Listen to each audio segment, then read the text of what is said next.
হাদিসের মধ্যে আসছে রাসূল সাল্লাল্লাহু আলাইহি ওয়াসাল্লাম রমজান মাসে ইবাদত করার জন্য এর পূর্বের 2 মাস আগ থেকেই আল্লাহ রাসূল সাল্লাল্লাহু আলাইহি ওয়াসাল্লাম প্রস্তুতি নিতেন এবং সাহাবায়ে কেরামকে প্রস্তুতি নেওয়ার জন্য বলতেন। তো কতটা গুরুত্বপূর্ণ রমজান মাসটা, এই গুরুত্বপূর্ণ মাস সম্পর্কে স্বয়ং আল্লাহ পাক রব্বুল আলামিন কোরআন শরীফের সূরা বাকারার 183 নম্বর আয়াতের মধ্যে বলেন, ইয়া আইয়ুহাল্লাযীনা আমানু কুতিবা আলাইকুমুস সিয়াম কামা কুতিবা আলাল লাযীনা মিন ক্বাবলিকুম লাআল্লাকুম তাত্তাকুন।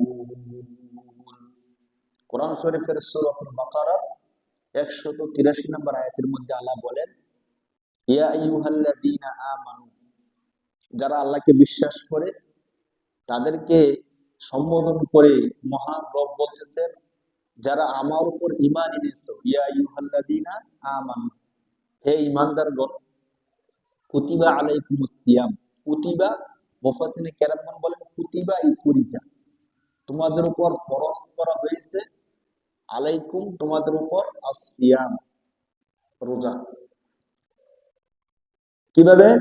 কামা কুতিবা আলাল্লাযীনা মিন ক্বাবলিকুম, যেমন তোমাদের পূর্বের যে জাতি ছিল তাদের উপর যেমন ফরজ করা হয়েছিল, তোমাদের উপরও সিয়ামকে ফরজ করা হয়েছে। কেন ফরজ করা হয়েছে? আল্লাহ বলেন লাআল্লাকুম তাত্তাকুন, যাতে তোমরা মুত্তাকি হতে পারো। সুবহানাল্লাহ। তাহলে সহজ কথা আল্লাহ বলেন যে ঈমানদারগণ, আমি তোমাদের উপর রোজাকে ফরজ করেছি যেমন পূর্বে ফরজ করছিলাম। আল্লাহ কেন ফরজ করছেন?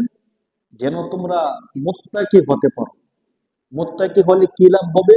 কোরআন শরীফের আরেক আয়াতের মধ্যে আল্লাহ বলেন, ইন্না আকরামাকুম ইনদাল্লাহি আতকাকুম।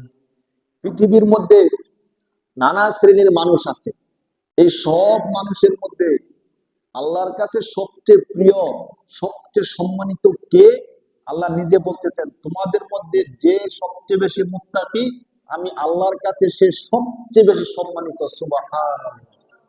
অনেক সময় হয় না যে যার টাকা সম্পদ বেশি বা যার ক্ষমতা বেশি অথবা যার ইবাদত বেশি, তাদের মধ্যে আল্লাহর কাছে সবচেয়ে সম্মানিত কে?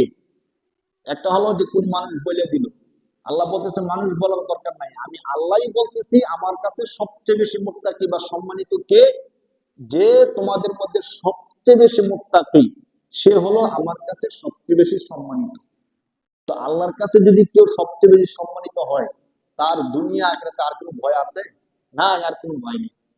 কারণ আল্লাহর কাছে যে সবচেয়ে বেশি সম্মানী, তাকে কবরের মধ্যে আযাব দেওয়া হবে না। ঠিক কিনা বলেন? কারণ আল্লাহর কাছে সম্মানিত ব্যক্তিটা কবরে গেলে কবরের আযাবের ফেরেশতা তাকে দেখলে ভয় পাবে। ঠিক না? ধরেন আমাদের দেশের কোন একজন প্রভাবশালী বা সরকারের কাছে কেউ যদি সম্মানিত হয়, ভিআইপি পার্সন হয়, তাহলে তাকে দেখলে পুলিশও তাকে ধরতে যায় না, বা তাকে সবাই একটু সম্মান করে এক্সট্রা, কারণ সে সরকারের কাছে কি সম্মানিত, স্বাভাবিকভাবে ভিআইপি পার্সন। তো ঠিক, এটা তো দুনিয়ার সিস্টেম।